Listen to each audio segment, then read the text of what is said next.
Hello, welcome to another episode of the Horror Vision Horror Podcast. My name is Sean, I'm John Adams. And I'm Ray. and I would just like to tell you both he was still alive when I buried him. It is Noirvember. We're recording this on November 18th, 2025, and the second year in a row where I'm celebrating Noirvember and just watching as many noir movies as I can. And some are new to me. I have some old favorites, and we had this idea to do an episode for Noirvember. And one of the reasons, so this is not, we have that like subset that we've only used once for our Christopher Nolan episode that's like, this is not fucking horror. That's not what this is, because noir and horror are so close. They share blood. And John, specifically, we can all talk about this, but you on a previous episode or in a previous conversation, you expounded on this in really elegant detail. And I just wanted to kind of hit you up for that. Like, give me your thoughts on noir and horror and how they are related. Yeah, I find horror and noir to be close cousins. And they're related because they have two things, they have many things in common, but I want to hone in on two things specifically. One, they both are concerned with mapping out cinematically or in literary terms the emotional landscape of the human psyche and how that becomes a system that breaks down and what are the factors that lead to that degradation. Um, the other thing, they they both have shared heritage in German expressionist cinema. Like the original horror films, the first horror films, yeah, there were some that were made in the UK and in the United States, during the 1900s and 1910s. There were like adaptations of famous literary works like Frankenstein from 1910 or Dr. Jekyll and Mr. Hyde from 1908. But it was really German filmmakers during the 1920s that were responding to the horrors of World War One, and the Spanish flu and the economic hardship that was facing Germany at the time, and films like Nosferatu and Faust, Metropolis, The Cabinet of Dr. Caligari, all of these things, using like the sort of externalized human landscape and use of like exaggerated shadows and production design to display like the warped mindset as like a physical place, um, and create just such a strong visceral cinema, change the way that people told stories, and it really set the tone for horror.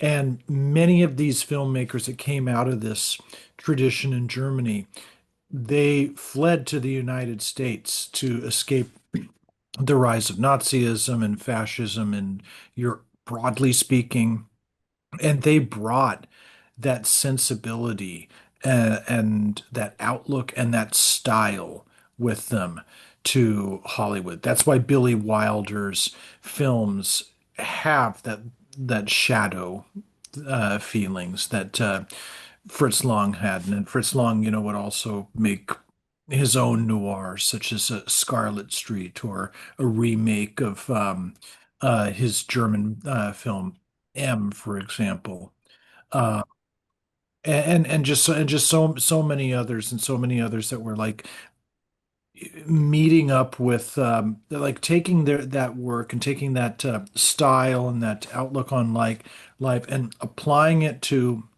these um, series of pulp crime novels and short stories that came out of the late 1920s and 1930s in New York and Los Angeles. Stories that would make people like Dashiell Hammett and Raymond Chandler household names.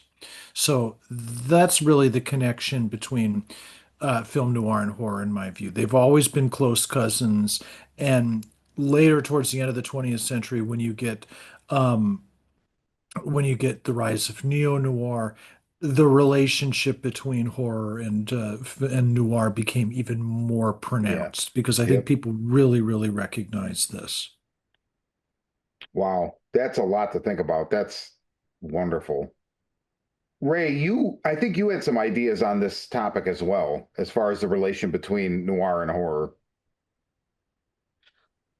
Well, I think it kind of bleeds into what I also think of as what is film noir. And one of the predominant concepts is going back to that, it being film noir, dark, is that these films deal with the darkness inside of man.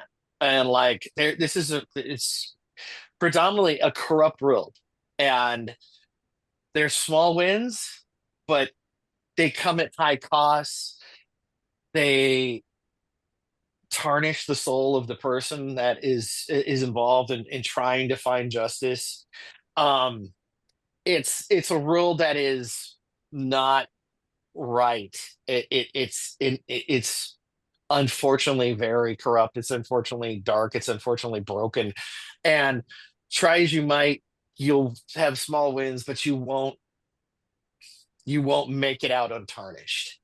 And obviously horror deals with the concepts of like the dark things that we don't want to deal with, the dark emotions, murder, rage, anger, and noir deals with those too, and they add in the elements of like jealousy. And take the example of a film like Chinatown where he's just trying to solve this case, and in trying to solve the case of like this dead person, how much it grows and flowers into a tale of corruption, into molestation, into a world where he suddenly realizes like even catching the criminal, even trying to right the wrong is not going to right the wrong.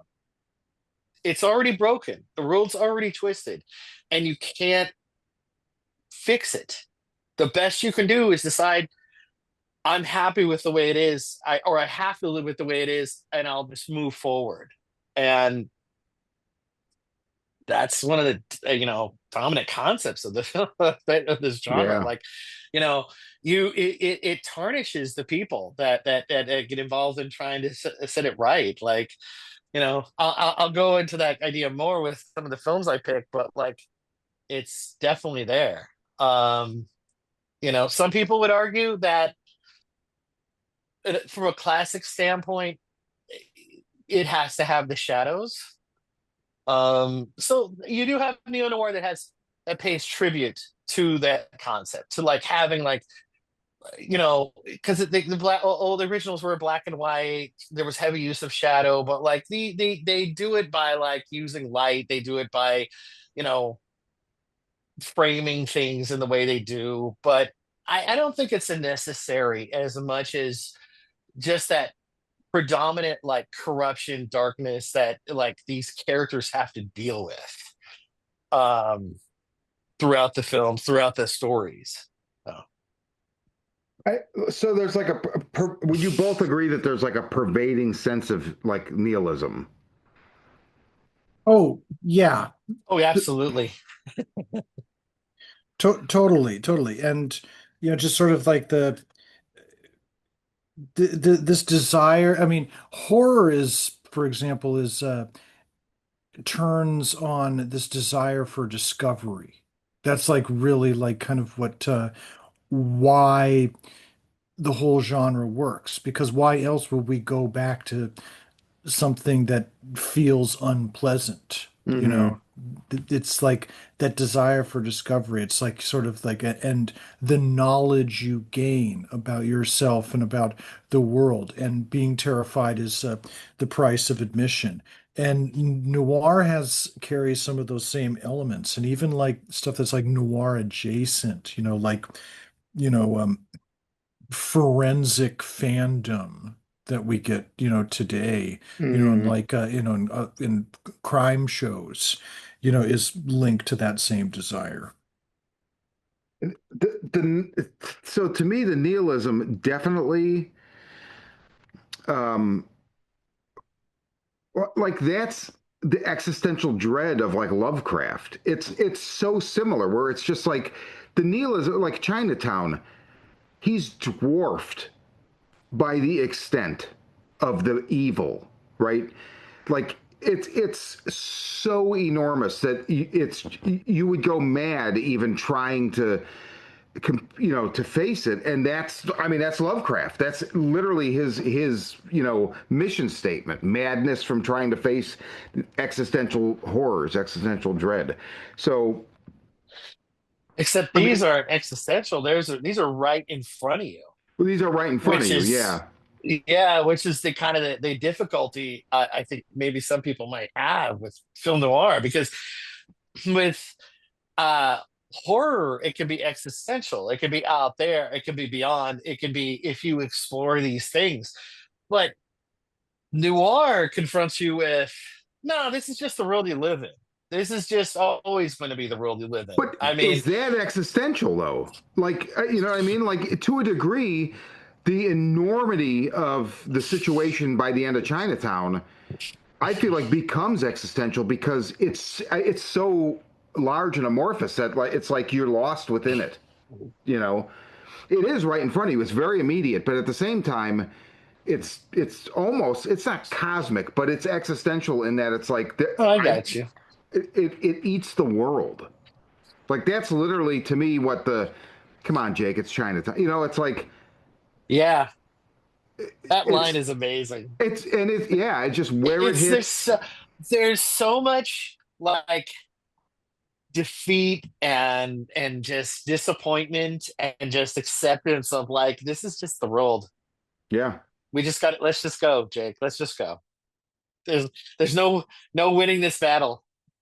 And sometimes it really that I think if you were if I were to define film noir, like if I said like what is true of almost every film noir, and I think it's like true of all the ones that are on my list, for this episode, which is two things. One is style. One is like a sort of a discernible Oh yeah. style that harnesses the gritty environment in a way that turns it kind of almost otherworldly, um, and bends it towards the critique that the film is trying to do of power. Hmm. And second, I think the most important is fatalism. The idea that we just really can't escape. Like we can't escape our fate. We're like at always at the mercy of things that are beyond our control, as if our fate has already been written. And that's why with early noir. Um, like The Big Sleep and The Postman Always Rings Twice and Mildred Pierce, all of these stories, they all come out of like the sort of Depression era anxiety and this idea of existential dread. You're like, it's like we're sort of like, especially the American middle class, is like completely, and working class is completely powerless to, fight back against the power structures that are controlling the economy and the political structure in ways that, we just can't even comprehend. And we're all caught in, we're all caught in the middle of it, like um, Philip Marlowe, yeah, he thinks he's always, a step ahead, but he's really not. And Mildred Pierce, she's just trying to get by, and so on and so forth. And it just goes all the way up through to neo-noir, which I would say, I think probably the ultimate neo-noir, probably I think one of the best neo-noir films ever made is David Fincher's Seven, because it hits all of those um all of those notes, all it hits all of those qualities and them some. And yeah, you want to talk about forget it, Jake, it's Chinatown. Yeah, David Mills, you're fucked.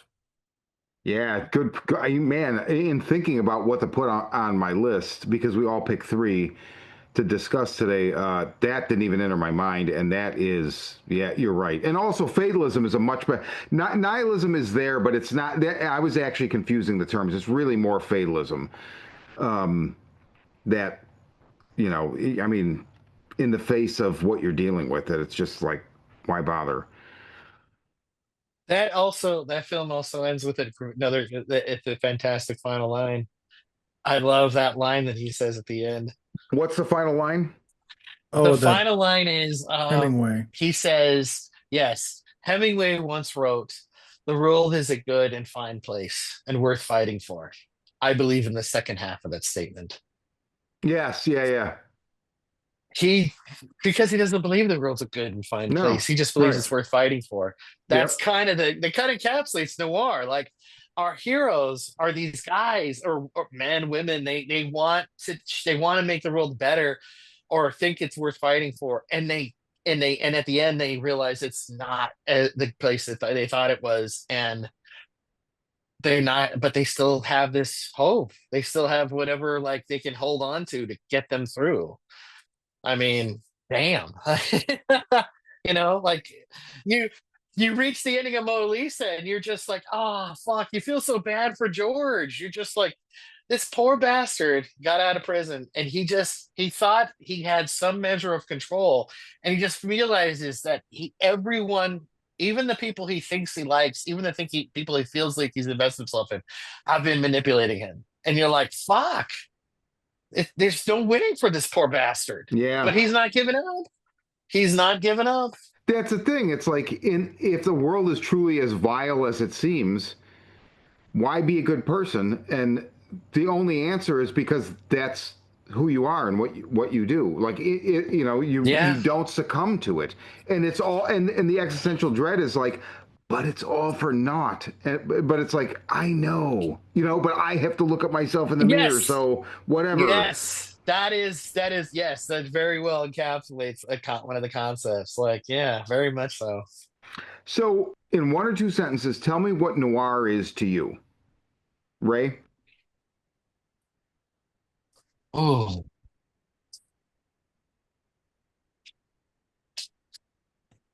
I believe that they kind of always have to be crime stories, but with a bent towards acknowledging the corruption of the world and a person who is trying to fight against that corruption, whether they can win it or not. A lot of commas, but I'll take it. John. Fair. Film noir is a dark vision that confirms what we've always felt about the world. Oh, beautiful. Wow. That was nice. Succinct. I like it.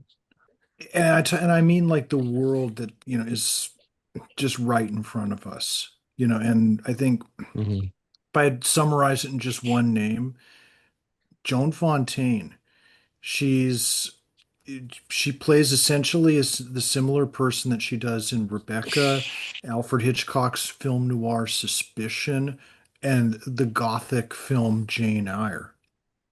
Oh, interesting.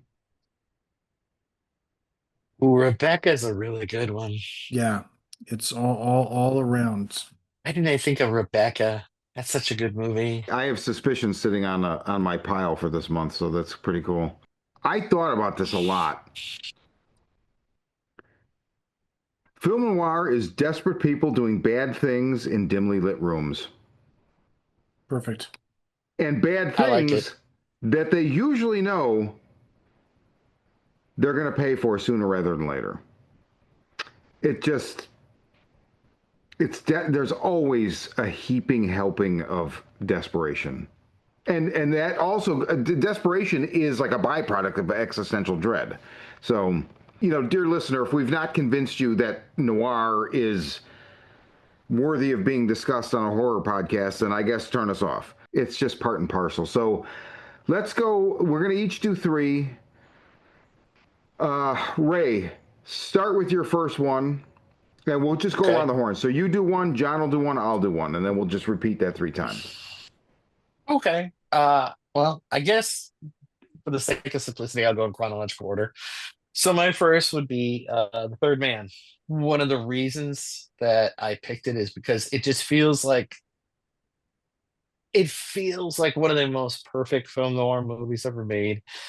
Just the setting is amazing. I mean, it's post World War II, Germany, and the city is sectioned off by the Allies, the Allied powers, because they've not yet decided to break it off into East Germany and West Germany. And it's literally right after the war. Like they filmed it right after the end of the war. So like you will have like a building and then right next to it will just be rubble. So it has that decay and like and like devastation right there literally in front of you. But then you just have this story of this poor guy who's come to Europe thinking he's this writer who thinking he's going to be working with his friend, arrives and finds out, oh, your friend is dead. And he doesn't want to accept that. He can't accept it. There's holes in the story. It doesn't make sense. And he also, unfortunately, falls in with trying to discover what has happened to his friend, but also like finding himself falling in love with his ex-friend's girlfriend. And the whole time he has no concept that she is not developing any feelings for him. He's hoping as hard as hell that she is, but she's so crestfallen about um oh, I'm totally blanking on his name right now. Having passed away, his name's Holly. Um God, her name's Anna, and his friend's name is totally blanking on the name, but Harry Lime, thank you, Harry Lime. She's so like devastated by the loss of him that she's trying to play it off. But man, like there's some great moments with her and their interaction where like I think he says to her like in one scene I was rewatching it the other day. And I'm trying to remember the exact line, but he says something to the effect like, "How are you today?" And she's like, "I don't. I wish I was. No, I wish I was dead. But who? But anyway."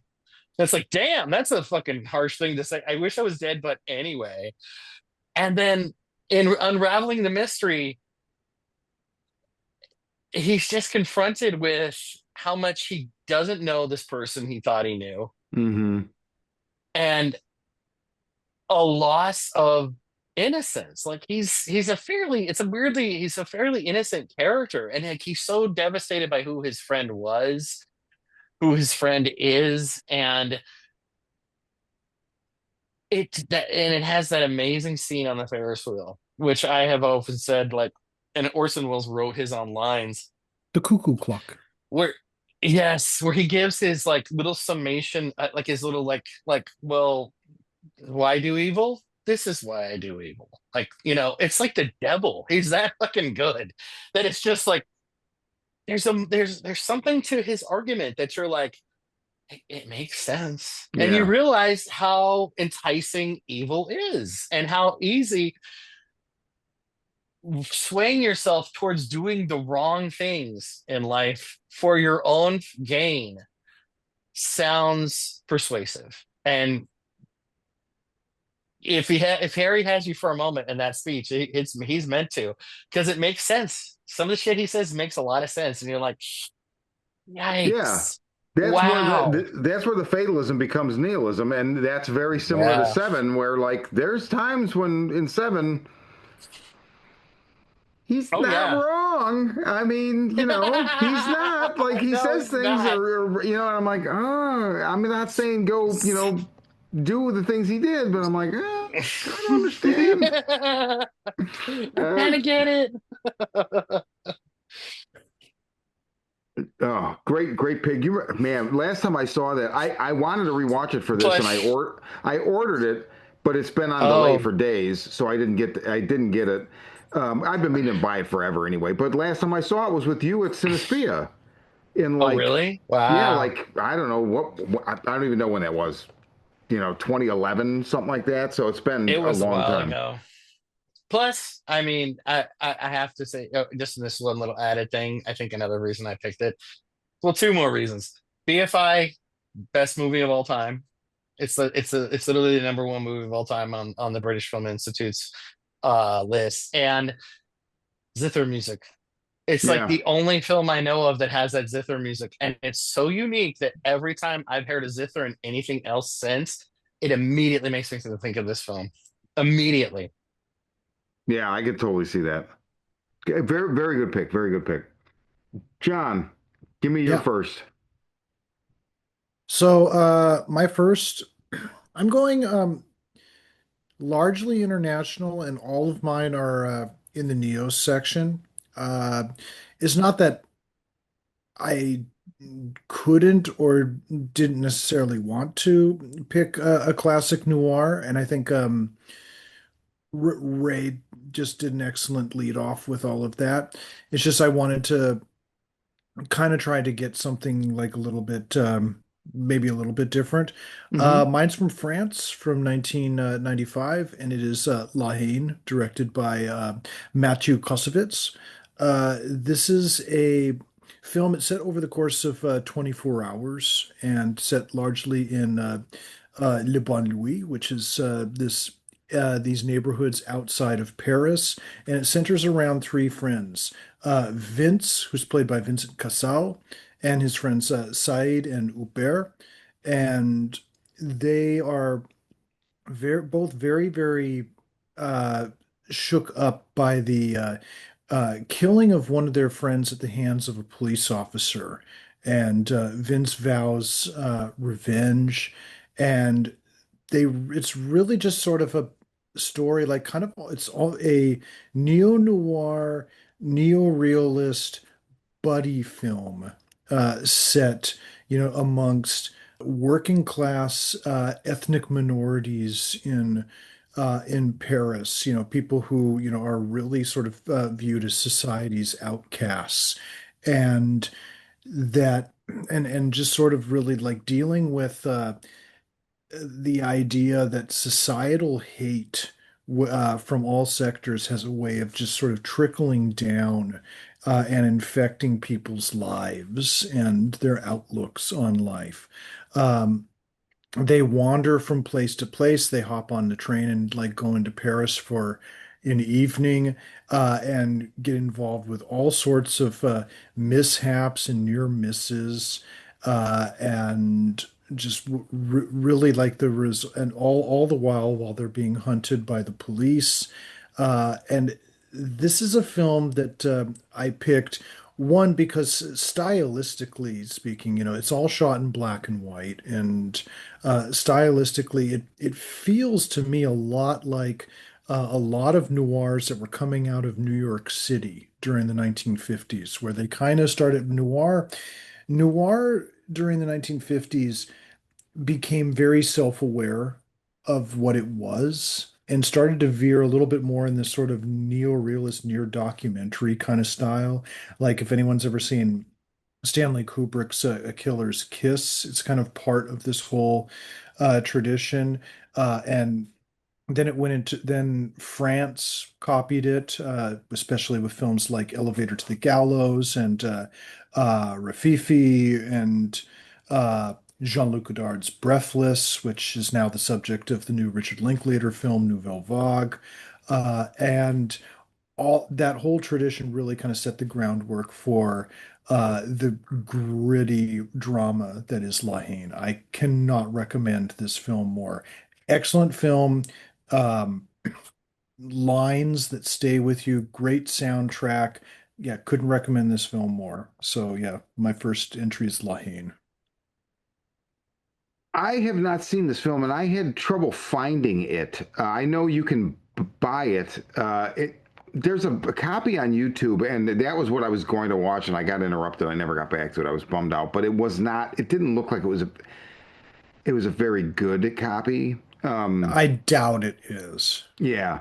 And I generally don't do that, but I was literally kind of like beside myself where I'm like, I have no, I can order I think it's a Criterion release, is it not? Oh yeah, yeah, yeah. It's Yeah. it's got a Criterion. I think it got upgraded to a Blu-ray, and it's pretty nice. I have the DVD, but yeah, I wouldn't mind having a look to see if the Blu-ray is really a whole lot better. I don't think it really lends much one way or another, but yeah, it's there's when you see it, there's one graffiti line that appears at the towards the beginning of the film that is absolutely dark, dirty, and hilarious at the same time. That I'm just going to just put that out there, and listeners who've seen the film know what I'm talking about. So just yeah, prepare yourself for that. Check this film out. No matter what way you can, you will not be sorry. This is a film that in so many ways, it's almost kind of like the neo-noir French Clerks, Oh, meets wow. like something that in many ways is also inspired by Spike Lee's Do the Right Thing, which Interesting. stylistically, interestingly enough, is also inspired by Carol Reed's The Third Man. Interesting. Hmm. So yeah, Okay, that La Haine, you can definitely do a lot worse than this film. and Lahane translates, I believe, to just like hate, right? To hate, yeah. So and there were some I think there were some video stores that carried it with that title, like really early on. Interesting. Yeah, I know a couple years ago at Beyond Fest, Gigi Saul Guerrero, like this, like she picked this movie to like showcase, and they had a screening, and I had wanted to go, but I think it was like an off day or something. Put it back on my radar. I've heard of it forever, so I definitely need to see this.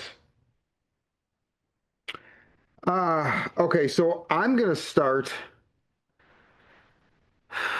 My first pick is it's you've already mentioned it. 1945, Michael Curtis, Mildred Pierce. And this is a movie that I've seen three times now, I think. Kirsten showed it to me when we first started dating. And it's cast led by Joan No More Wire Hangers Crawford, uh, who does just an excellent job. And Jack Carson, who I didn't even realize every year I watch Arsenic and Old Lace. And then, but I guess I've never watched it close enough to Mildred Pierce to realize, like, oh my God, that's Monty. Or I'm sorry, not Monty, Wally. That's Wally. Like, so this viewing was interesting because I just watched Arsenic and Old Lace and then, watched this earlier in the week. So it was closer together. But this, man, the lighting in this movie from the first time I saw it, it left such an impression. And when I first watched it, I didn't know anything about it. Like Kirsten likes all kinds of old movies, anything with Cary Grant, Joan Crawford, Betty Davis. So I had no context for what it was. And as I'm watching, I'm like, it's a fucking noir. This is just, it's like, I think of it as swimming with sharks because you've got a character that is just trying. It's actually heartbreaking, and it's a little broad stroke with her daughters. But money corrupts. That's a basic tenet of noir, and it's just I feel like here it's executed just as well it is in Double Indemnity, which just that would have been on my list, but it just seemed like such an obvious title to put on the list that I was like, well, everybody kind of knows that. Like if you're gonna stop somebody at the mall and be like, what's a film noir? A lot of people look at you like you got two heads, but I would wager that there's a handful that'd be like, oh, like Double Indemnity. Um, but the lighting it just really accentuates that, and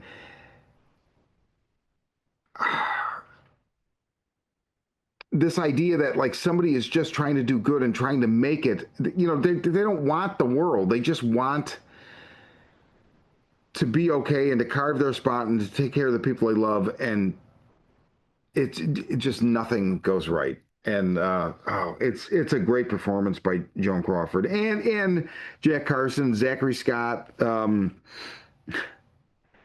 Anna Blythe as Vita is just there's two women. That's another major component. It's like the femme fatale, which has come to kind of mean like the leggy, sexy, like dangerous woman. But it's not always exactly that glamorous. One of the movies that Tori, who's not couldn't be here, but she had picked as Detour by Edgar G. Ulmer, and that Anne Savage plays Vera in that, and like Yeah. Vera and Vita didn't even make that connection until just now. Like, oh my God, just there. There's nothing even like sexy or exciting about them. They're just awful. Like they're just black Yes. holes of just draining. You They're know, manipulators. oh, so much. And there's a moment in Mildred Pierce, like the penultimate moment where she catches her daughter doing something with somebody else that she trusted, and I remember the first time I saw it, I was like, "Are you fucking kidding me?" Like, oh my God! And then just the daughter Vita's reaction to it is just so nihilistic. Like, you're my mother. Who fucking cares? Like, I don't. I'm here for mine. Oh, it's dark, but yeah, it's man, that's a great film, and um, it is based on a James M. Cain novel, and I'm going to read it within the next year. I'm going to read. Like I've always been like I should read that, but I'm going to read it. Like that's on my to-do list for the next year or so. Mildred Pierce. I mean, it's like LA is like really just kind of known as Noir City, and there's like dozens upon dozens of noir films that have been made by a variety of studios, big and small, during the 40s and 50s, like Detour being a big one of them. But I think it's like Mildred Pierce, Sunset Boulevard, and Double Indemnity. They've just kind of solidified LA as being the noir capital, and just how this film looks at, just sort of the fragility of the middle class dream, Yeah, especially in its LA setting. And it does something kind of interesting as well. It's like we kind of think of the downtown areas, and like these vast flatlands, or like expensive Spanish colonial houses in the hills, as being like noir territory. But this film takes noir to the beach, which I really love. Just like yeah. the I love ending Beach with Noir. that beach house, at the beach house. It's like that and the beach house at the end of the Limey, I think are my favorite two noir beach houses. I've never seen the Limey. It's I haven't seen on it a either. list, and it's near the top of that list. So, uh, Ray. Oh, okay. So my second pick was, and again, I had some difficulty. I was trying to decide whether I wanted to go with what I felt like was really great and what was obvious. Um, I kind of decided somewhere in the middle for this one, and that was Chinatown. When it comes to neo noir, that's probably one of the first films that gets mentioned. Um, but it's because it's fantastic. I mean, Yeah, the first time I saw it, this is how much I love this film. The first time I saw it, I come off of watching like old 50s like detectives movies, like Sam Spade and things like that, and how much like Bogey's characters in those always like reserve what he came to as his finding until the end of the movie. He wasn't going to give away like anything. right. And then at the end, he would be like, okay, this is how you did it, and this is what you were doing. And I was pissed off by, by Jake because Jake keeps coming to the wrong conclusion. But that's the fucking point. That's the point of the movie. It's that he just keeps being surprised, but that's part of the point. His shock is as much our shock. He's the guy who got hired to solve a murder case, um, and wrapped up in this murder case is this corruption involving the water supply in Los Angeles, which is already um a rare like a difficulty in the 1920s, or is it, no, I'm sorry, 1940s. Um but the more he digs, the more he keeps finding out like how much worse it can get. Like it's Yeah. just now it's, wait, so you if you if because okay, so he's a detective, and one day woman comes in and tells him, you know, my husband, he's gone missing. I'd like for you to see what happened to him. Well, no, she doesn't say he's gone missing. She hires him Oh, because that's she's right. like he's banging somebody else, and I want to know, That's right. That's right. That's right. That's right. I'm because so that's the sorry. crux of it. It's He's being yes. had. He's being played from the beginning. He's being played from the beginning, but then when he finds out his what's going on and he starts looking into it, it's this person is dead now, and he wasn't even hired by the man's wife. He was hired by someone else. Dude. That And moment, that movie is insane. Like it's just like yeah, and then what? the wife shows up and is like, "Why are you looking into my business?" And he's like, "Who are you?" "Well, I am so and so's wife." And no, you're not. Yes, I am. And it just keeps unraveling into more into keep darker and darker, darker territory to where we finally get that ending, and you're just like, Jesus Christ! Like there's and the interesting thing about it, it goes from a macro scale of like the water, the corruption involving the water department, to a micro scale of this family and this history of molestation and how just devastating it is. And and the it unfortunately does not end. Like once you, oh my God, Yeah. that scene when he starts hitting her is fucking amazing. Like it's It- fucked up. Like, but he's trying to get a straight answer out of her, and it just, I don't think his brain can handle what she's saying to him. yeah, exactly. I think his brain is like, just to go back, I think his brain is just devastated by by the answer she's giving him, and how it doesn't, like it's so messed up that he's like, I don't know how to process this. What the hell do you mean? And she's not lying. And that is the worst part about it. Like it's just, it's plus, I mean, it very much falls into the whole LA noir category. It's Yeah, it's Well, beautiful, and and like, he gets his it's ass handed amazing. to him repeatedly, and it reminds me of Oh another one of your yeah. picks. It reminds me of another a movie that is also on your list, I believe, that we'll discuss tonight, where Oh it's just like the main character is constantly getting his ass kicked, right? But yes, yes. it doesn't stop him. Nope, it doesn't. It doesn't. And again, it's somebody who seems to be doing the right thing simply because they think it's the right thing to do. Yep, They're not going to get rewarded for it. It's not going to pay off for them. It's not going to make them happier getting the answer. It's just a resolution. And yep. it's I guess the like that's another part of noir is that, you get a resolution, but you don't know, it doesn't make you happy. But you get a resolution, you get an explanation, you know? Oh, Chinatown's so good. It's Yeah, it is. And it surrenders to the idea that systemic violence is unavoidable.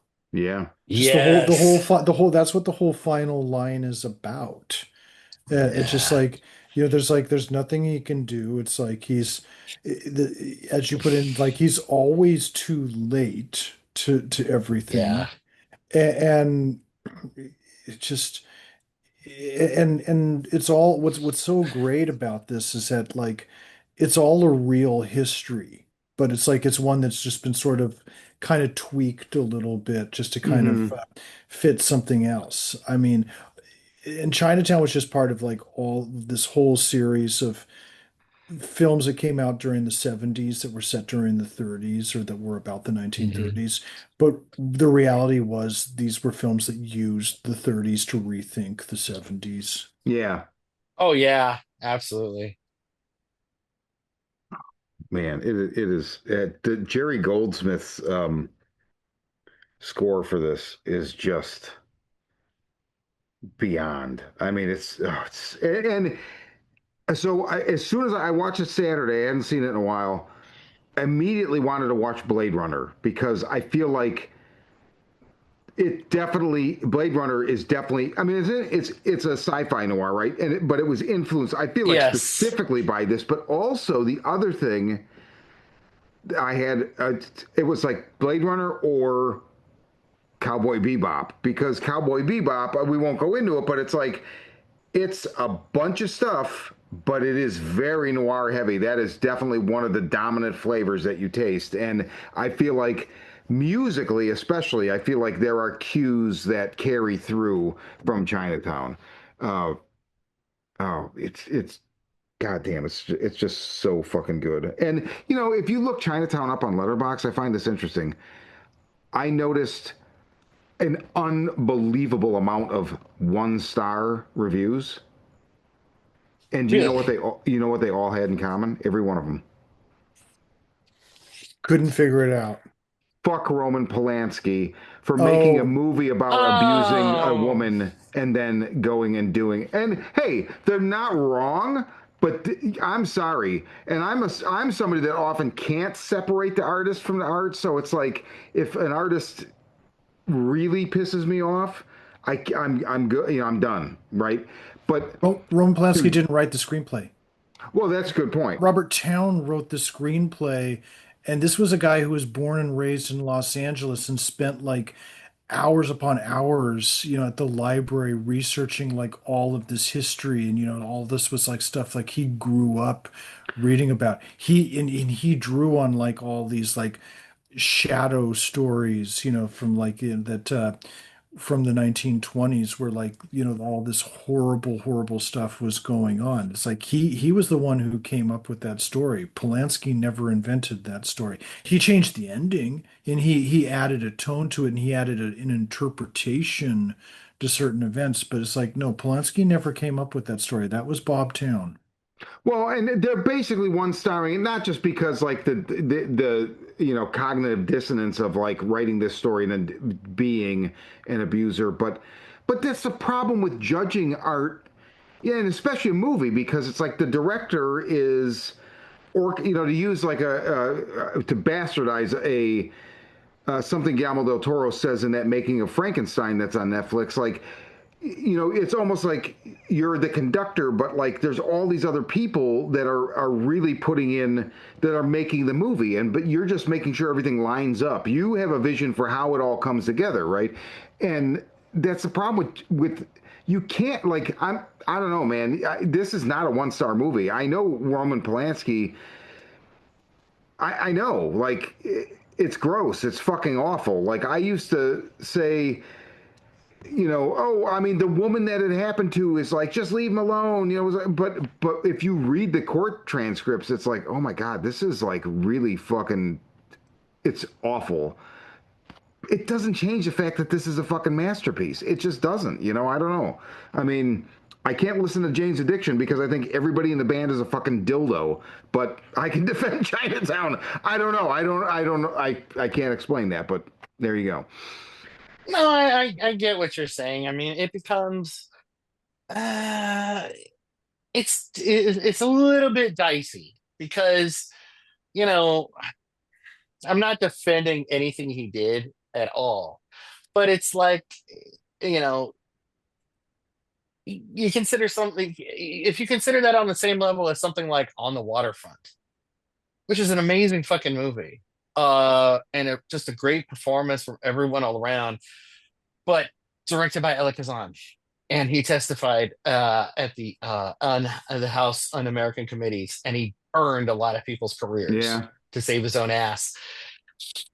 And it becomes one of those moments where you're like, it becomes that question of like, how much do you judge the art by the artist? yeah, Do you exactly. go, this gets to exist on its own, or does it have to be tied to this, tethered to the person who created it? And it's hard to say. It's hard to say. It is. Agreed. And You it would be the know, subject. It would be a subject for a great noir. it would be. John, give me your number two. Okay, my number two is comes from the UK, and it's Mona Lisa from 1986, directed by uh, Neil Jordan, who did our one of our recent Elements picks, In the Company of Wolves, and Interview with the Vampire. And it stars Bob Hoskins, and this is a story about a Cockney gangster played by Bob Hoskins named George, who just got out of prison, uh, desperate need of a job. So it's essentially takes up a job being a chauffeur and bodyguard to a high class call girl named Simone. And into the dark London underbelly they go. Uh, this is probably one of my favorite, is for sure my favorite Neil Jordan film, but it's probably one of my favorite British crime films. And it was, yeah, delight to share this film with you guys. Yeah, talk to me. What were your impressions of seeing this film? Because I saw this film and when I was in high school, and like many people, it's like who grew up with Who Framed Roger Rabbit. You get the impression that Bob Hoskins is this Italian American guy, and then you watch this film and you get introduced to the real Bob Hoskins. I really enjoyed that film. I did. It's oh man, it's dark. I got taken in by Simone as much as he did, and I did not see that ending coming. I'm not going to go into it, but man, I was just like, and really, yeah, the dark underbelly, because he's like the places. It's crazy because you get the feeling that like like you said, he's just got out of prison. He's and presumably he's probably gotten there before for crimes and for possibly like being violent because he can kick people's asses pretty easy, and he's very willing to do it. But the places he has to go in this film just feel dirty, and they even seem dirty to him, which I think for a career criminal is a lot to say. Like Hmm. when you're sending somebody to places where he's like, ugh, and you get this feeling while you're watching, like George doesn't want to be there. I don't want George to be there. Yeah. It feels dirty. It smells probably. Ugh, god damn. And you know what? I think it goes to another Noir concept, which is the misunderstood hero. Is like this guy who people think they've got an idea of who he is, or like we think we understand, like, well, he's a criminal, or like he's a detective. He's run into things like this before. And events happen and you realize this guy is a lot better of a person than I think most people realize about him, Hmm.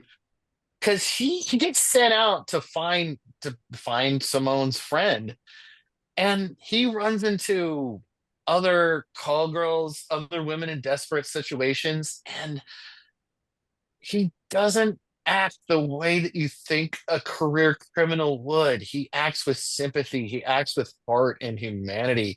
And you're like, and he's like, no, stop, no, please, just no, no, we're not doing that. Like you realize how good of a man he is, and you're like kind of bothered. Like you feel like there's a part of like George's existence where he has been pigeonholed and people think of him one way, but he's actually not that person really.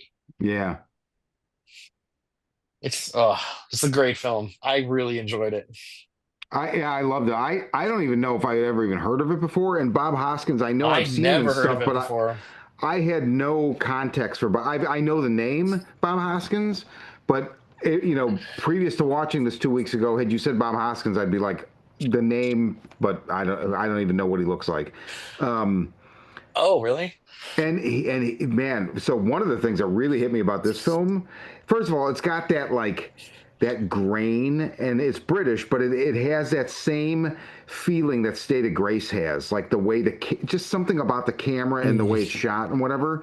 Um, and State of Grace, it's just one of my favorite movies, as Ray knows to his chagrin. Make you watch every Yes. year for the duration of my residency in California. But Bob Hoskins, I was blown away. So when I was 21, my best friend Jake died, and Bob Hoskins literally looks like, Wow. and kind of acts a little bit like if Jake had lived to be middle aged and was British.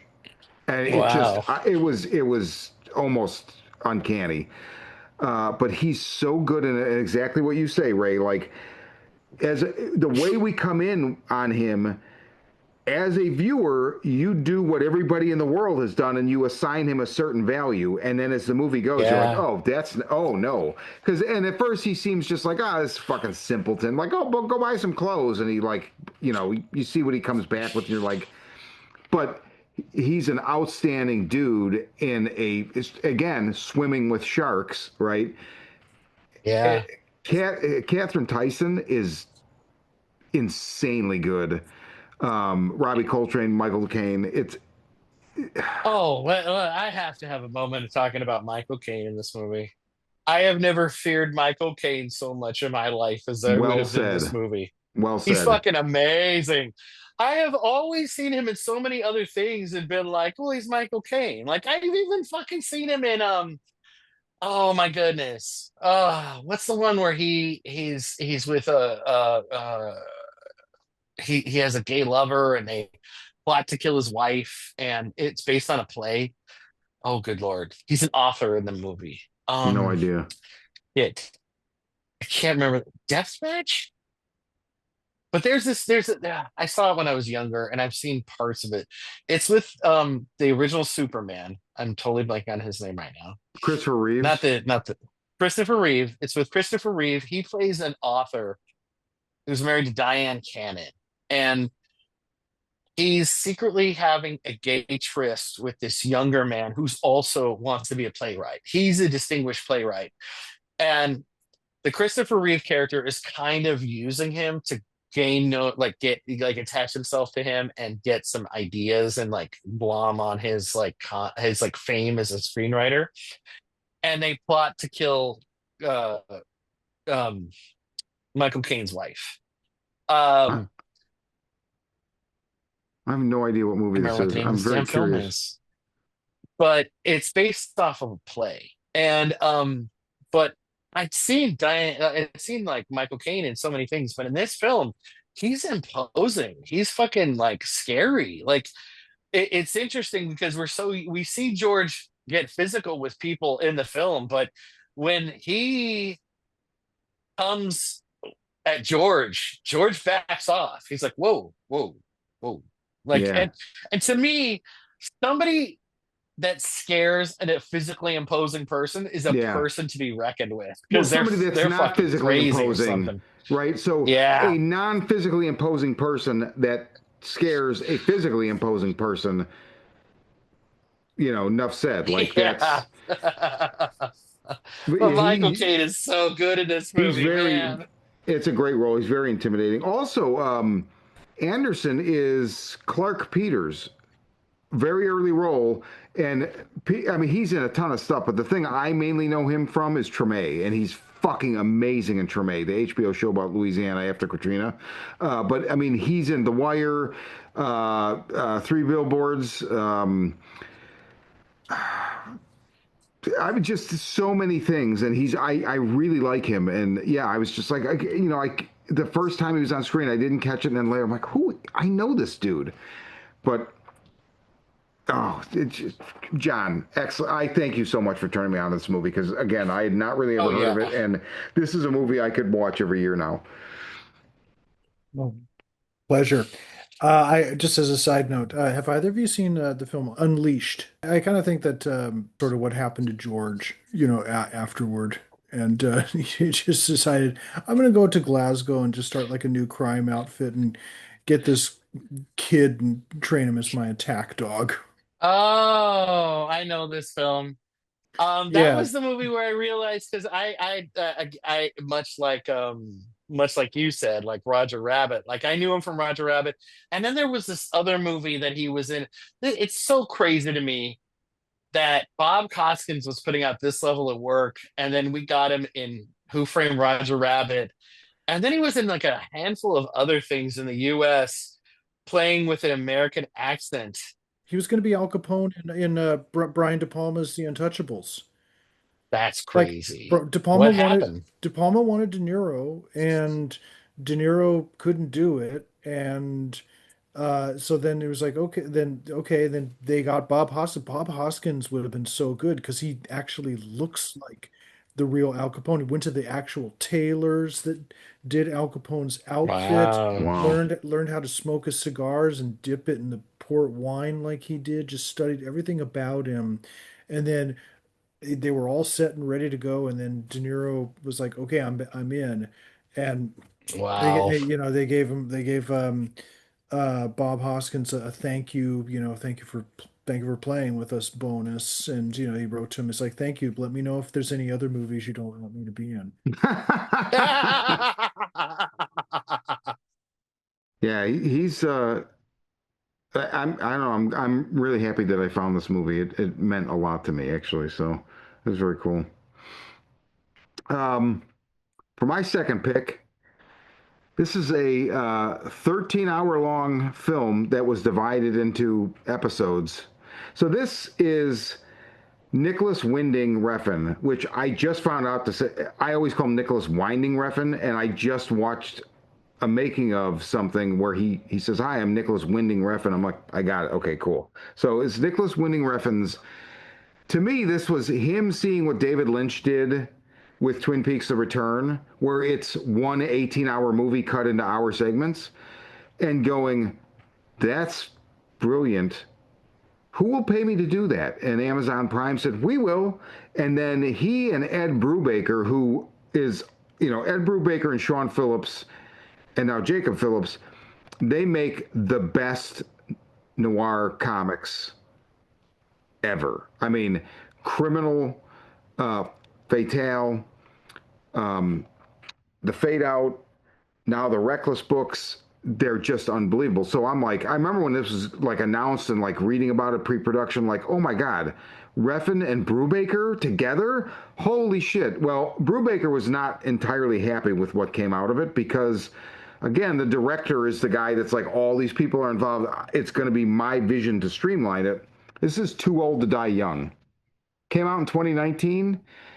I'll never forget the day that the first episode dropped. I was so ready, couldn't find it. I'm like, what the? Why is this not like in the the advertisement queue when you launch Prime? And I just read an interview with Refn where he said they buried it. They were afraid this is going to reflect badly on us because it is. Oh my God, Refn does noir, and Yeah, man, for sure. he makes the most beautiful imagery, but he goes, "I'm going to make you want to look at it because it's beautiful." But it's going to turn your stomach what's happening. So I dare you to look at, and it's I tried to watch this several times. The pace of some of this, like he's a Lynch disciple for sure. The pace of some of this makes the scenes between Fred and Renee in Lost Highway early on look like it's like been turned up to like Benny Hill speed. I mean, like Uh, people just, oh my God, it's so just slow motion, stoic, but it's a story of a LA cop and how he is already involved in the underworld but gets deeper into it, and like I don't, it's hard to even explain it. It's so bizarre, but man, I tried to watch it twice before over the last couple of years, and just finally November 1st I just watched like 10 hours of it and then finished it like the next wow. day.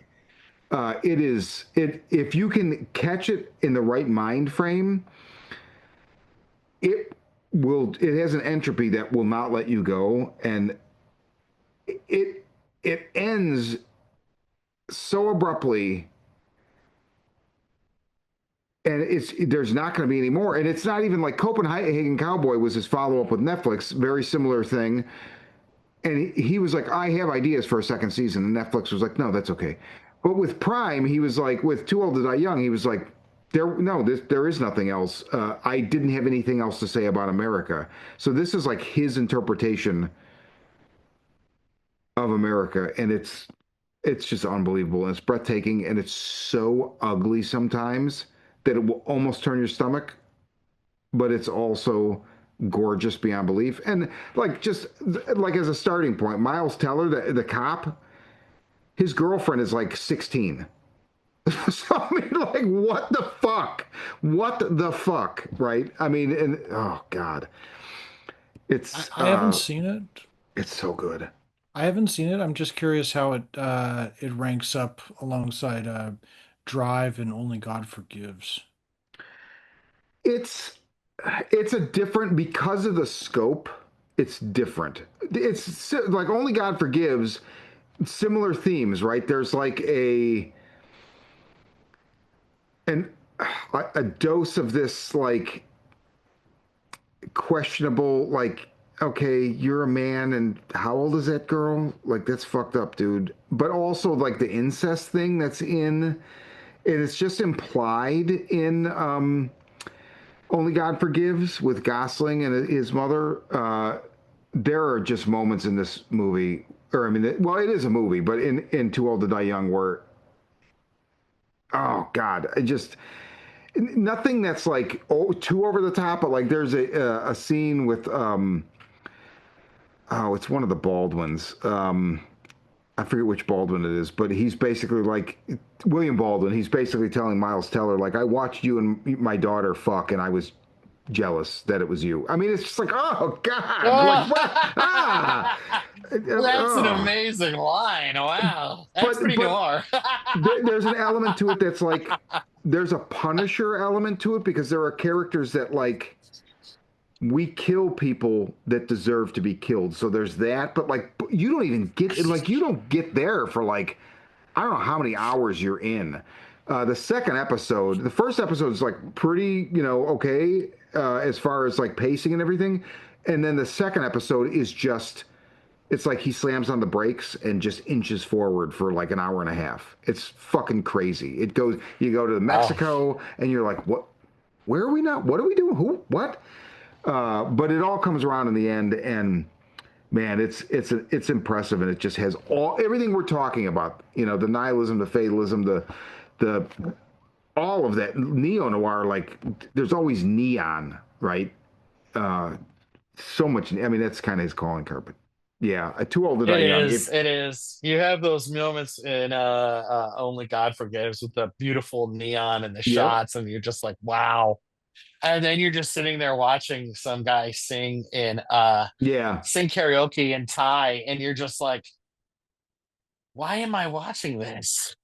But you're like, it's part of the fucking movie. I can't avoid it. I gotta watch it. It's to watch this.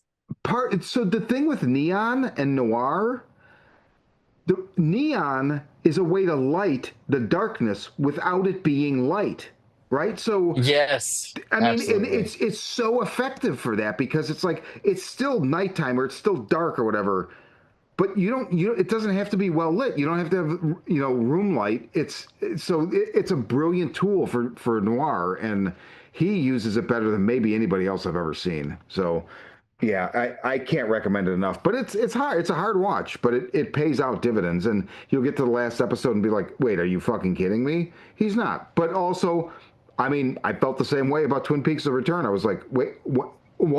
Wait, what? Sorry, that was it. I respect it. Uh, Ray, hit me with your final. Okay. My final is a personal favorite of mine. It has been since I first watched it years ago. And that is the amazing neo-noir film Brick. Brick is the first movie of, oh my goodness, I'm blanking on his name right now. I'm gonna look it up. Ryan Johnson. Ryan Johnson, thank you. And of course he's gone on now to Glass Onion fame and as well as some other films. But it's it is a noir set inside of an American high school. And it's amazing. Like you're just like, wait, has he basically taken the structure of a detective story and put it on the impetus of this kid? Uh, and he's going to solve what is happening.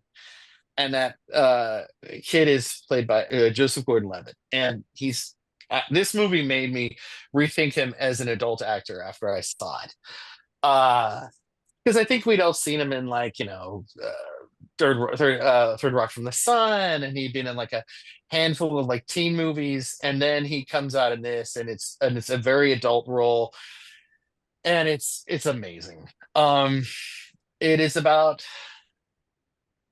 this kid who one day he's very much a loner. He gets a call from his ex-girlfriend telling him, rather, I'm sorry, he gets a note from his ex-girlfriend in his locker, come to this location, and the phone, a public phone rings, and he picks it up, and it's her, and she starts saying how she misses him, and that she hangs up the phone suddenly because she sees someone coming and gets frightened. And then the story goes back a couple days. And what unfolds is him trying to figure out what has happened to her and getting caught up in the drug trafficking inside of this high school. And it's amazing. The acting is great.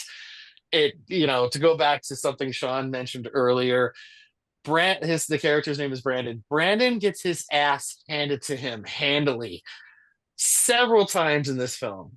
And Yep. at one point, to the point where he is beaten so viciously a couple of times. At the half point of the film, he starts having trouble staying awake and actually passes out a couple times because he has been so beaten that he just needs to rest. And he's so caught up in trying to figure out this mystery and get to the bottom of everything that is going on, and the titular brick that is tying in all of this crime, that he can't stop. And we have a kingpin of crime. We have a thug who is his first lieutenant, who are both ready to turn on each other. We have a femme fatale who is, as the film unravels, we find out is smart and calculating as well as beautiful, and trying to perhaps get him under her thumb. It's just so good. I think the first time I saw it, one of the things that got me was I was jealous of whoever wrote it, because it just had these lines in it that I was like, damn, how did someone come up with these? They're amazing. Like one of my favorite lines, like I've always given people this example, is when Brendan gets called in to speak to the vice Yeah, it's principal, the best which line. he always refers to, I know, which he refers to as the VP. And before the start of the film, there was a character who was involved with his ex-girlfriend, a drug addict, and he gave up crucial information to the vice principal so that this guy could get in trouble. And knowing that he has helped the office of the vice principal before in the school, the vice principal calls him in to ask him what's going on, if he knows about a missing person, if he knows where this other person is, and and he's like, yeah, I don't, if you think I'm going to help you, basically, good luck. And the vice principal says to him, "You've helped this office before," and he says, "I've helped you to watch Dode get eaten, not to watch you get fed."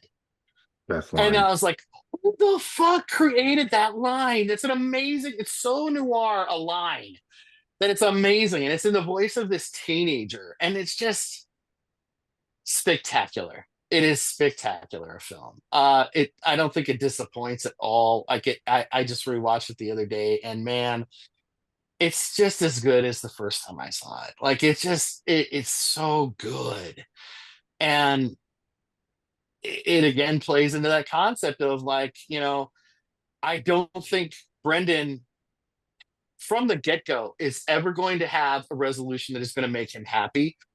And if there's ever going to be any kind of justice that comes out of this, but he is compelled to find the answer and to get his resolution. And the only comfort he has is that he has his resolution by the film's end. And I don't think it comforts him. And I think it only makes the world worse for him afterward. It's just so much more nihilistic and just terrible.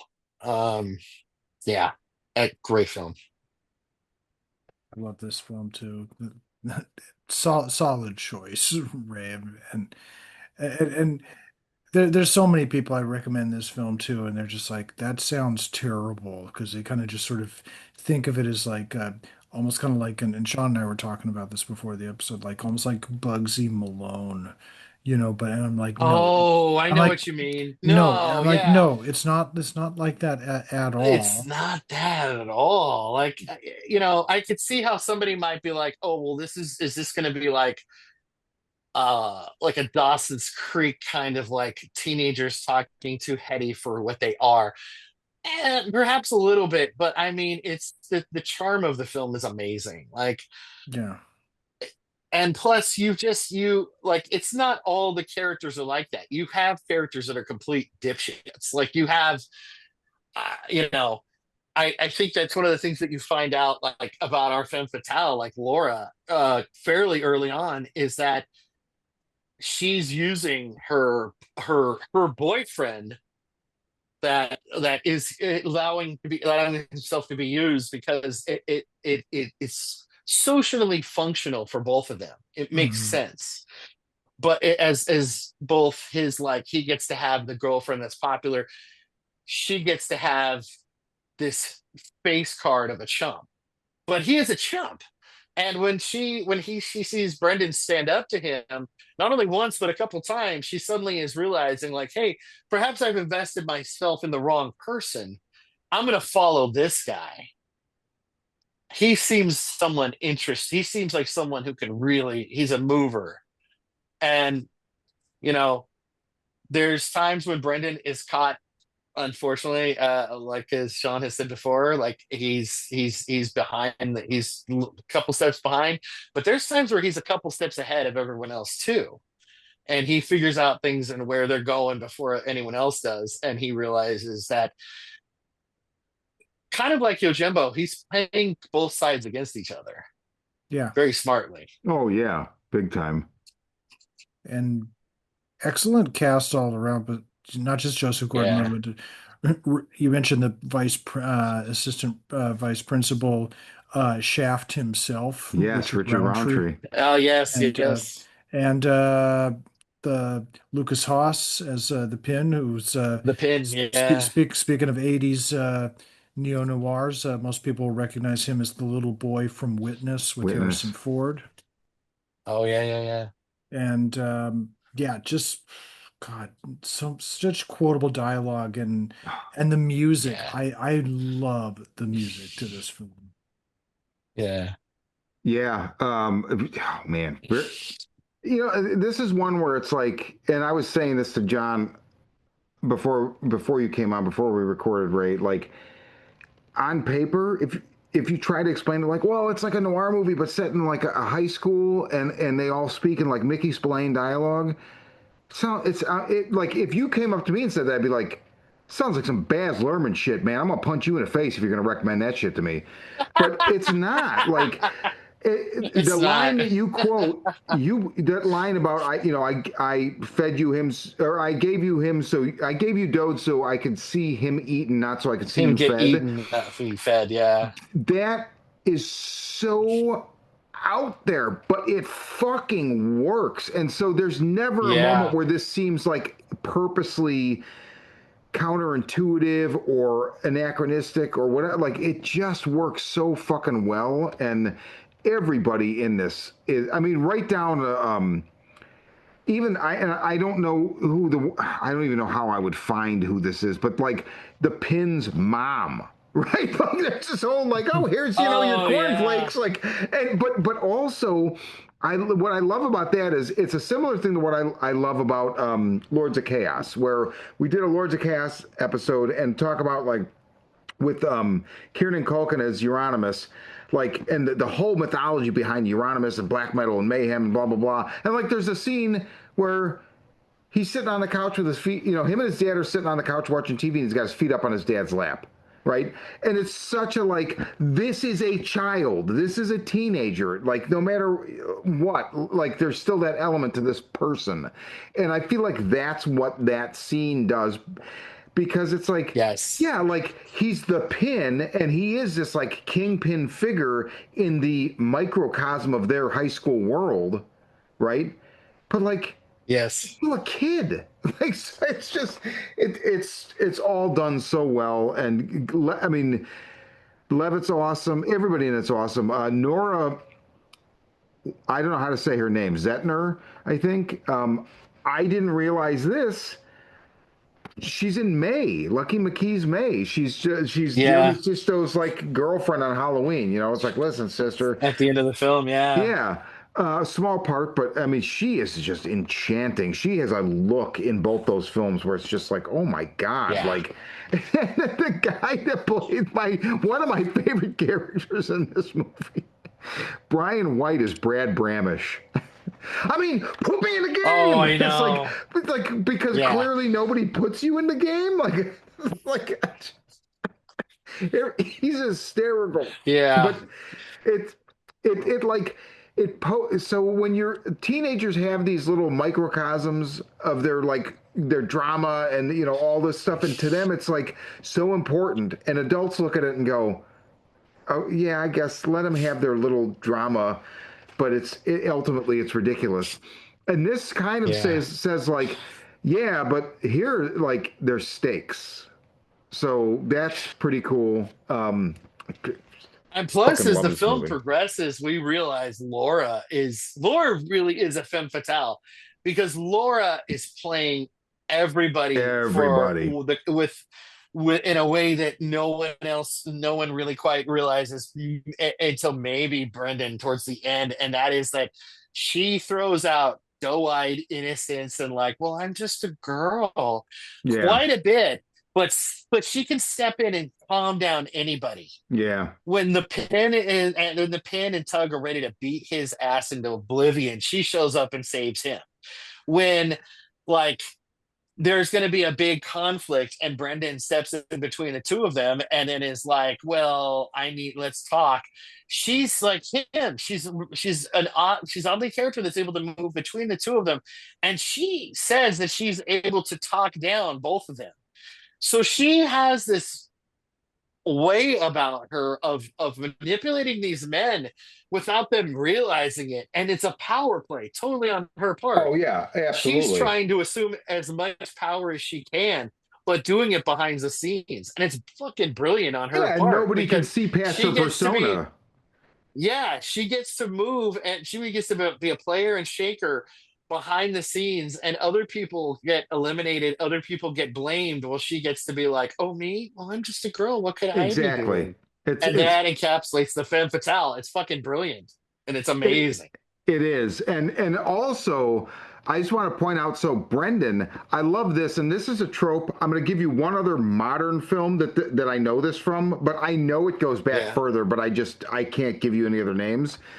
So Brendan enters as a enemy to every side involved.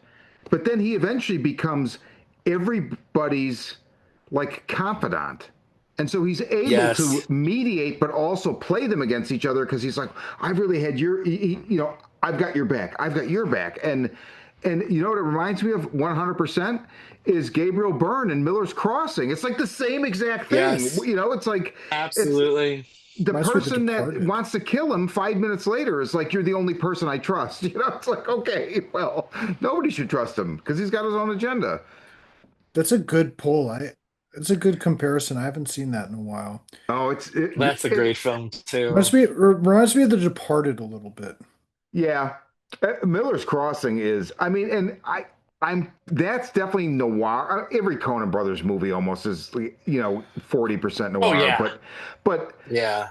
I think of it more as like Irish mob. So, that's like something it's definitely noir. I mean, just the Oh dialogue yeah. the circumstance or whatever. But yeah, I'm watching, I'm going, oh my God, this is just like Miller's Crossing. Like he plays this side for a while, then that guy hates him, and he goes and plays this side for a while, and then that guy hates him. And really, in the end, it's like, yeah, I've got my own side. John, give me your number three. Okay, so my number three is Thief, directed by Michael Mann. His feature film, narrative feature film debut. And this pretty much set the stage for it. It walked so that Heat could run. Heat, Yeah, Noir done to death. For sure on this movie saved my life, but just in general. But yeah, this is a great film to revisit because you get the because not only did it kickstart Michael Mann's career, it kickstarted neo noir in general, where you're just talking about neon as being like this uh, style of lighting that is not about illumination. It is about, it's sketching atmosphere. out of darkness, atmosphere in a work of art. And this film does it, but other techniques as well. Like he purposely sprayed down. This is a Chicago noir, which is so his man's home turf, and he sprayed down the streets before shooting. So like the lighting, the street lighting would reflect on the street and give it like just a certain painterly image. It revolves around the character of Frank, who is played by James Caan, who's a professional jewel thief who lives by a strict set of codes and that really kind of keep him on the straight and narrow path until he meets a woman, falls in love, and decides that he wants to give straight life a try. And uh, little does he know that his overseers, his fences, and like criminal associates, they don't want this to happen because that will upset the balance of power and the flow of money. And that's all I'm going to say about the film there. But just one of the most beautiful, stunning, painterly neo-noir films you will ever see. Just got a beautiful 4K release recently for both Criterion and Arrow. Hmm. And soundtrack by Tangerine Dream is Yeah. just so dreamy, so good. Love Thief. When did you see this movie for the first time? A long time ago, probably my early 20s, probably so like early 2000s roughly. Okay. Uh it was a film I wish I had seen, like during the 90s when I was really going through a big Michael Mann heyday. But yeah, no, it took me a while to get around to it. And then, it's one that's always stuck with me.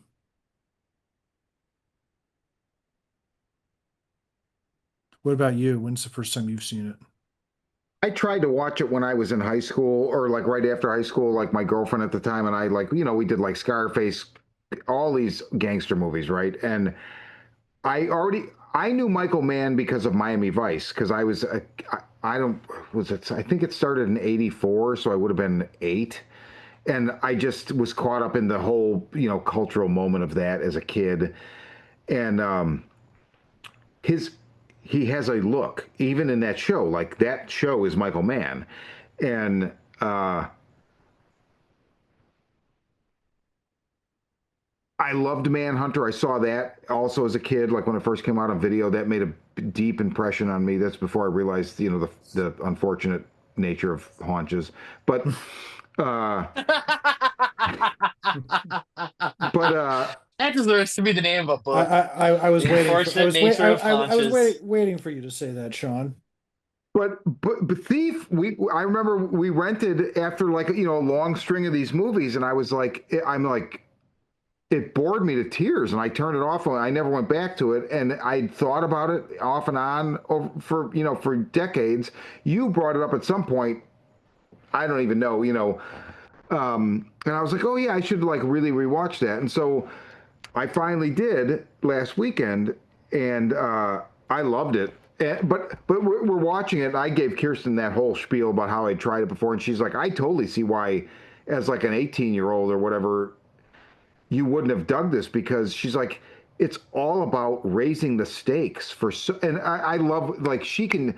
I didn't even think of it in those terms. I'm like, oh my God, you're right. Like, it just raises the stakes for Khan for so much of the movie.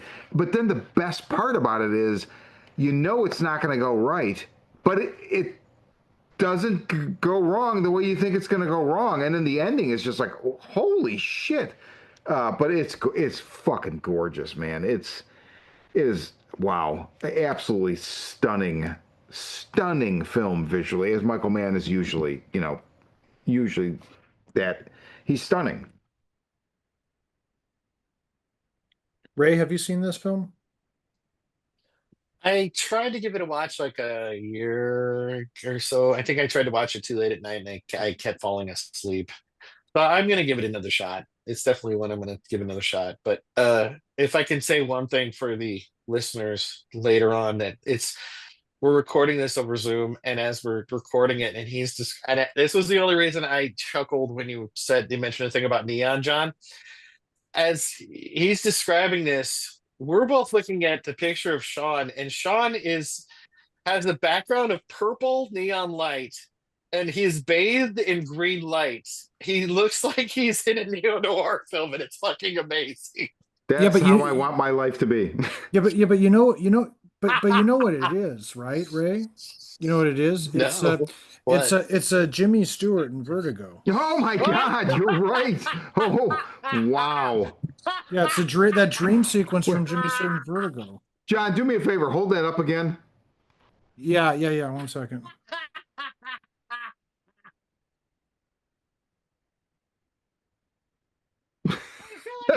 Dude, that's amazing.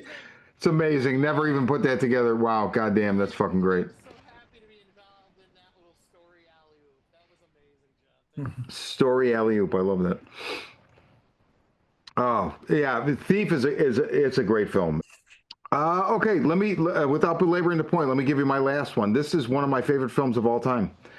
Um, I love this film so much it occurred to me that the way that I make Night of the Living Dead my closing Halloween, October movie every year, I might actually after this year move this to be my closing November movie. This is the Coen brothers' debut film, Blood Simple. Love it. I just watched it again earlier this evening for the umpteenth time. Carter Burwell's score is just of its time and so fucking haunting. It's, oh my God. Barry Sonfield's cinematography. Almost every fucking shot in this movie could be a still that you could frame and put on your wall as high art. I mean, almost every shot.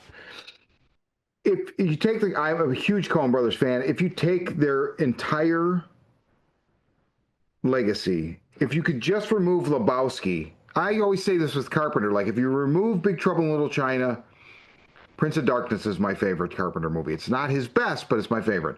If you remove Big Lebowski, Blood Simple is always going to be my favorite Coen Brothers movie. It's not their best, but to me it's so good, and it's fantastic. They always alternate, right? So Joel Coen directed, both brothers wrote it, and Ethan produced. John Getz, who looks so much like John Ritter that I remember the first time I saw this movie back in like the mid to late 90s, I was like, I thought it was John Ritter. The whole movie, I thought it was John Ritter. Um, he really anchors the film, but it's such the story's so simple, but it's the everything about the way that they shoot it and light it and um, you know, we've got Frances McDormand and John Getz, and we start out there in a car. It's raining, and he's driving her away from her husband, and they end up stopping at a motel and fucking. And little do they know, Emmett Walsh, who I guarantee it probably didn't get nominated for anything for this movie, and fuck the world for that because he's so good, is a private detective hired by her husband, Dan Hedaya, who I love. Um, Takes pictures. It turns into this whole murder plot, and it just, in typical noir fashion, everybody has their own agenda. It's everybody stabbing each other in the back, blah blah blah. But this movie is the perfect one to end on for this episode. I feel like because the end of this movie, it is a horror movie. Like from the moment he invades her apartment, it becomes a horror movie, and man, it's just unlike anything I've ever seen. Although, so this is '84. Evil Dead and the Coens and Raimi are like they were tight, right? They worked on some stuff together. They were friends. Um, there's Evil Dead moments and like there's Raimi moments in this movie for sure, and there's also a fuck ton of Lynch in it. And I think it's a thing where the Coens took inspiration from both those people, but I think both those people also later took inspiration from the Coens, especially on this movie. And I mean, there's a scene with like a very tense moment between two people in broad daylight inside a house in front of a screen door, and the accent to this. They do this a couple times. They do another scene with two men and a bug zapper, but the accent to this escalating conversation, and you see it's so well filmed. You see, it's like as if a paper boy was riding by and hurled the paper end over end. So you just see the argument and the way the shot is framed. It's like one person's on the left, one person's on the right. The door's in the middle, the screen door, and you see the paper come end over end and slam into the door, and it's like it's it's just breathtaking. Major set piece, the burial. I'll just say that, like one of the most noir things I've ever seen. And then the other major set piece is the horror set piece, and that's the apartment at the end. And it's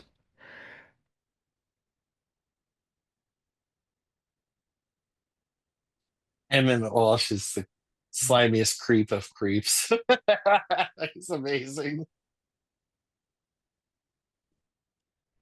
that's Noirvember, and that's us talking about noir and horror and how they're almost the same fucking thing. Any closing thoughts, gentlemen? John? Um, yeah, no, great to discuss noir with you all. I'm two films that I want to go back and rewatch. I think, and they've been really, really inspired by this conversation. One, of course, David Fincher Seven. I Yeah. mean, that film turned 30 last month, so I have to. And the other one is because I haven't mentioned any Japanese noirs here. I have to give a shout out to Kurosawa's Stray Dog, which Oh, thank God. I was going to bring this up if you didn't. yeah. So yeah. Because I know it was like a second tier choice because we had to only have three. But when you stray dog at first in the text, I was like, ooh, stray dog. I was like, that's such a good fucking pick. And I understand, but man, John is so right. Like, if you haven't seen that film, go watch it. What are you doing with your life? Get yourself some good cinema because that movie's amazing. Exactly, exactly. And And that's my final thought. Ray, final thoughts? We, like you mentioned at the start, like there's a lot of horror adjacent, and I think what people don't realize is that they might have seen horror adjacent. Like horror adjacent is Blue Velvet. You might not realize it, but there's a lot of noir out there, and like give it a shot. Like you won't be disappointed. Agreed. Well said. All right, that's Noirvember. This is the Horror Vision. My name is Sean. I'm Johnny Ringo. And I'm Ray.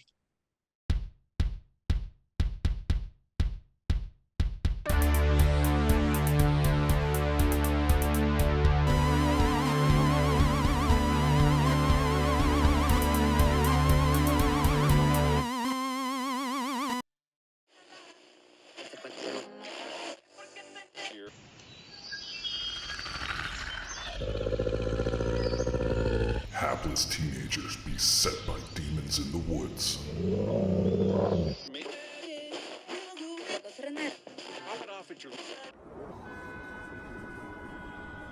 A strange new drug that turns art into murder.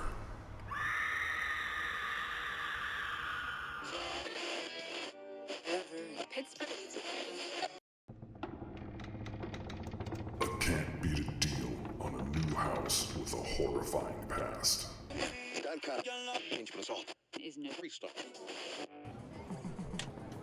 A video game that might usher in the apocalypse.